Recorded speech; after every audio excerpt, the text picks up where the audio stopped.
Okay, simplifying radicals might be a review for some of you, so if that's the case, then just go through this quickly. But if this is something new, go through it at an appropriate pace so that you can understand what's happening. So simplifying radicals, it's something that's going to show up in pre-cal and calculus, basically from this point forward in math. So let's take a look at what we're talking about. So these are square roots. What that means is we're looking for perfect squares. So I'm going to go over to the side here and just run down what perfect squares means. Okay, they're numbers like 1 because the square root of 1 is 1. And they're numbers like 4 because the square root of 4 is 2. And then 9 would be 3. And 16 would be 4. And 25 square root would be 5, 36 goes to 6, 49 goes to 7, 64 is 8, 81 is 9, 100 is 10, 121 is 11, and 144 is 12. There's the first 12. We're looking for these because if we find one, like for example, let's take 36. If we have the square root of 36, see, that can break out of there as just a 6. So if we have something like number 1, which is 72, we want to break 72 down into one of these numbers. We want to rewrite 72 so that it has a perfect square in it. Well, 72 has a 36 in it. That could be rewritten as 2 times 36. And now the square root of 2 doesn't do anything, but the square root of 36 is 6, so that comes out of there as a real 6, and the square root of 2 is left underneath there. Those have the same value, and 6 square root of 2 is considered simplified. If you wanted to take a look at the decimal version of both of those, see, a calculator could care less. If you want to do the square root of 72, okay, that's 848, and if you do 6 square roots of 2, it's exactly the same thing. So your calculator doesn't care, it's just books that care. So there's square root of 72 simplified. So 512, you might have to search for it a little bit. Okay, 12 is divisible by 4, so there's certainly a 4 in there. So I'm going to take a look at 512 divided by 4. So that gets it down to 128. But I'm going to do this in 2 ways. So let's just say that's all we see. So let's say it's 4 times 128, and the 4 then can come out of there as a 2. So we have 2 square roots of 128. But 28 is divisible by 4 again. That means there's another 4 in there. 128 divided by 4 is 32.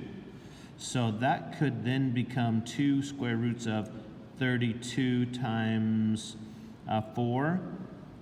And then that 4 can break out of there as another 2. So if 2 things come out of that, they're multiplied together. So 2 times 2 now is 4 square roots of 32.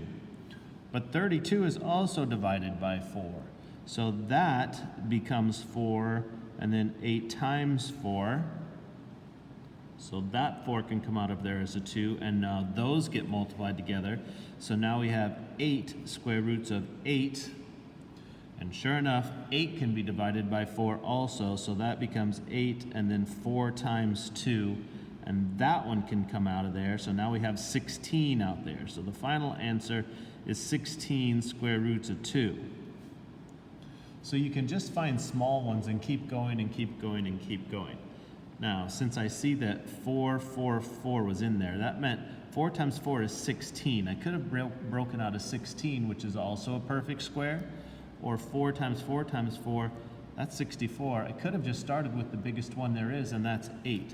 If I would have taken 512 and divided it by 16, see, that would have gotten it right down to 32. If I would have taken 412 and divided it by 64, that would have gotten it all the way down to 8.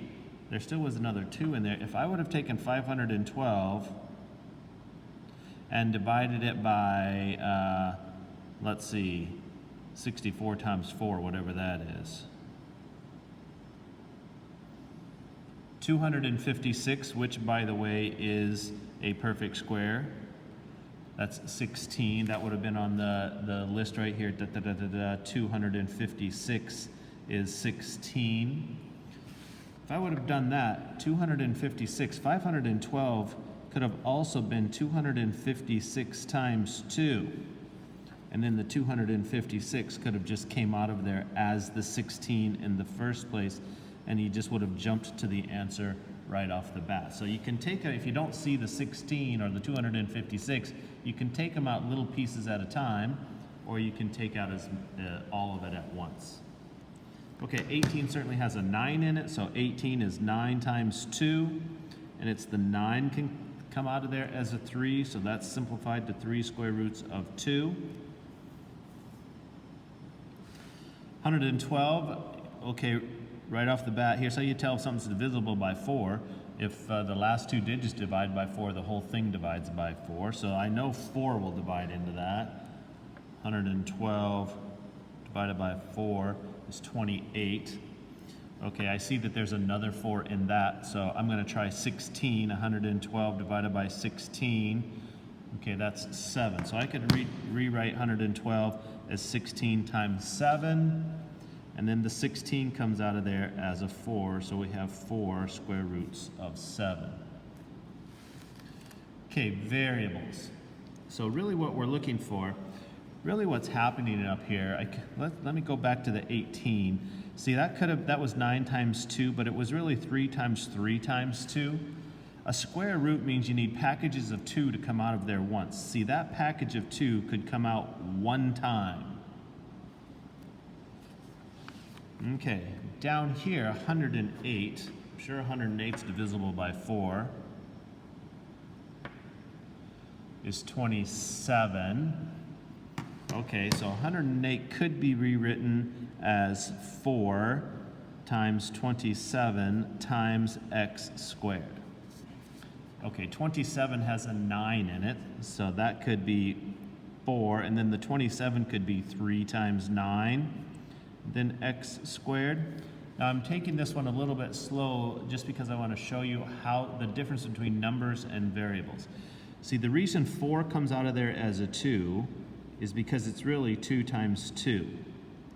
Then we have a 3, and then 9 is a 3 times 3, and then we have an x times an x. See, there it is with all, those are called their prime factors.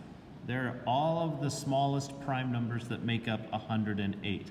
See, it takes a package of 2 to come out of there. That's why the 4 could come out as a 2. It takes a package of 2. It doesn't matter which ones we pick. It takes a package of 2 to come out of there. That's how come the 9 could come out of there as a 3. For the x's, it takes a package of 2 to come out of there once. Okay, so look what's left on the inside. Only a 3. See, all of the x's were taken away. And then on the outside, 3 times 2 times x is 6x. So when you're dealing with variables, you're bringing out packages. You really want to think of bringing out packages of 2. Okay, 175 has 25 in it. 175 divided by 25 is 7. So 175 is 7 times 25 times x. Okay, see, the 25 is really 5. So that's how come that package comes out as a single 5.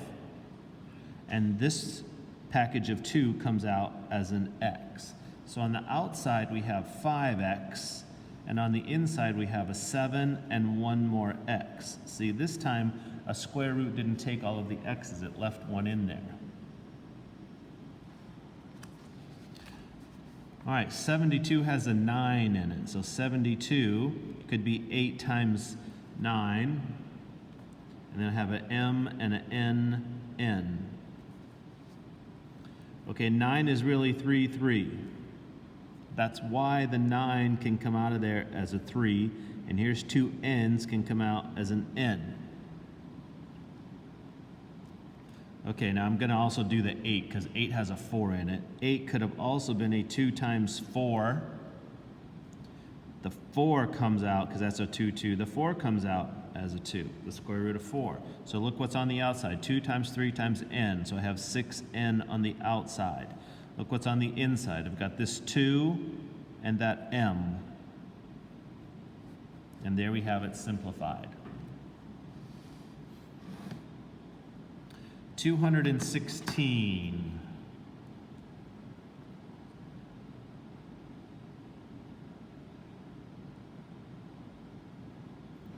All right, 6, 7. Okay, I thought 16 was going to work, but look what else works. So here's how you decide if 9 divides. If you add them up, I've got 6 plus 1 plus 2 equals 9. If that number is divisible by 9, the whole thing will divide by 9. So 216 has a 9 in it. Okay, so 216 divided by 9 is 24. Now notice the 24 has a 4 in it. Okay, so 216 is the same thing as 9 times 24, but 24 is really 4 times, 6? So 216 is 9 times 4 times 6, and then 4 x's and a y. Okay, here's a package of 3's that can come out as a 3. Here's a package of 2's. Square root of 4 is 2. Okay, here's one set of x's that can come out once, and here's another set of x's which can come out once. So they've got to come out in pairs with square roots. Okay, so on the outside I've got 2 times 3 and then x squared. So I've got 6x squared on the outside, and on the inside I've got a 6 and a y. And there it is, simplified. Okay, 189. Take a look at those digits. That's 9 plus 8 plus 1 is 9. Is 18. And that will divide by 9, so the whole thing will divide by 9. But one of the problems here is this. See, it's no longer a square root. It's a third root. So now we have to look for perfect cubes. Here's what perfect cubes are. Okay, 1 still goes to 1 because we need 3 things that do that. The next one is 8 because 8 is 2, and what that means is 2 times 2 times 2 is 8. See, now we need 3 numbers that make 8. So here if I have 3, that would be, if I'm going to think about that, that's 3 times 3 times 3. Well, 3 times 3 is 9, times 3 is 27. The next perfect cube is 27. And then 4, if I think of 4 times 4 times 4, that's 64. So the next perfect cube is 64. 5 is 5 times 5 times 5, 125. 6. Get some help here now. 6 to the third. 6 times 6 times 6 is 216. To the third power goes down to 6. 7 is 343. Goes down to 7. Let's get 8. 512 is the third root of that is 8. 729. Third root of that is 9, and then 1,000 would be 10. So now for third roots, we're looking for these numbers in there.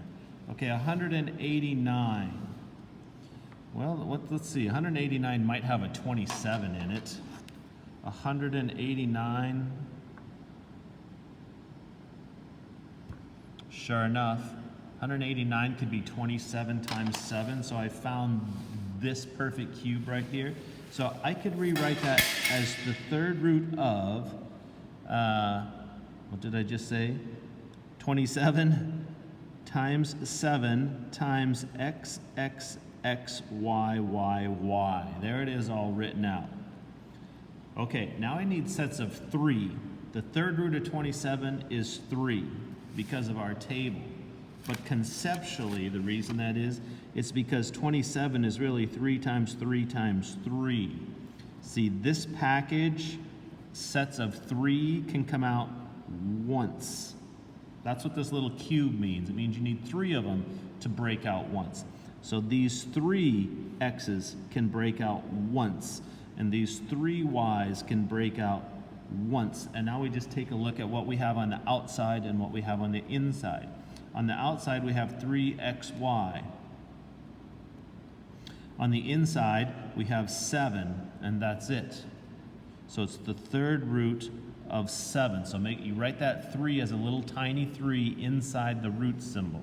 So we have 3xy times the third root of 7. Okay, so this one we're looking for fourth roots, perfect fourths. Okay, well let's think about what fourths are. Okay, the 1 is still 1. 1's really not ever used. But 2. That means we need 2, 2, 2, 2. 2 times 2 is 4, times 2 is 8, times 2 is 16. So the next fourth root power is a 16. 3 to the fourth power, not going to do all of these because these get big really in a hurry, is 81. 81 is the next one because 3 times 3 times 3 times 3 is 81. We'll do one more. 4 to the fourth is 256. See, they get big really in a hurry. So the fourth root of 256 is, so we're looking for perfect fourths. We need packages of 4. So 162 has to have something like this in it, and it has an 81. So I can rewrite a fourth power of 2 times 81, because that's 162. And then x, x, x, x, x, x, and then 7 y's. 3, 4, 5, 6, 7. Okay, it takes 4 things to break out of a fourth root. Okay, well, 81 breaks out of there because 81 is really 3, 3, 3, 3. So that's how come the fourth root of 81 is a single 3. And then here's an x, so 3 of those can come out as an x. Here's 3 more, they can come out as an x. Here's 3 y's, they can come out as a y. Here's 3 more y's, they come out as another y. So on the inside, I've got this 2 left right here, and I've got this y left. So I've got the fourth root of 2y. That's the only thing that was left on the inside of the root. On the outside, I've got a 3 and an x squared and a y squared. And there it is, simplified. So we're looking to pull out, this root number is the package size that can come out of that thing. So here's a package size of 64. I've got to look for, it's a fourth root, so I've got to look for some kind of numbers like this. Well, 16 is a bunch of 2's. I can get that to break into that. So 64 is 4 times 16.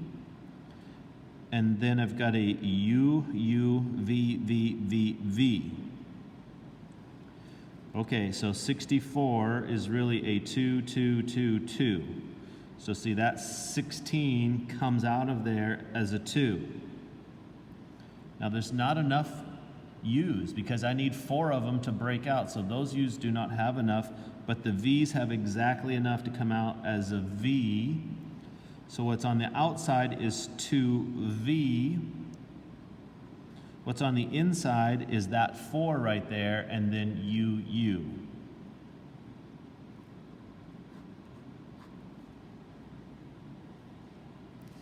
Okay, and 12, now we need a negative something, but as long as it's a third power, you can have third roots of negatives. So here's the cubes. I'm looking for something like this, 384 divided by one of these. You know, I might go with 27 again, or maybe 8. I'll look for those. So let's take a look at those. I need 384. See if that's divisible by 27. No, 384. Let's see if it's divisible by 8. Okay, there's a 48. Does 48 have one of these things in it? Is 48 divided by 8 is... So 48 has some more in it. So what that's telling me is 8's really not the biggest one. 27 didn't work. Maybe 64 goes in there. 384 divided by 64. Okay, so 64 times 6 is 384. So I can break that 384 into 64 times 6. But it needs to be negative. So I'm going to break it into negative 64 times 6. And then an x, and then a y, y, y, y, y, y, y, y. Then I see I need 8 y's, and I kind of grouped them like that so I can see packages of 3. Okay, negative 64, see that could be, right there it is. Negative 64 is negative 4, negative 4, negative 4. Okay, so that breaks out as a negative 4. The 6 can't come out, the x can't come out, but there's a set of y's that can come out once, and there's a set of y's that can come out once. So what we have is a negative 4y squared on the outside, and then the third root of 6xyy.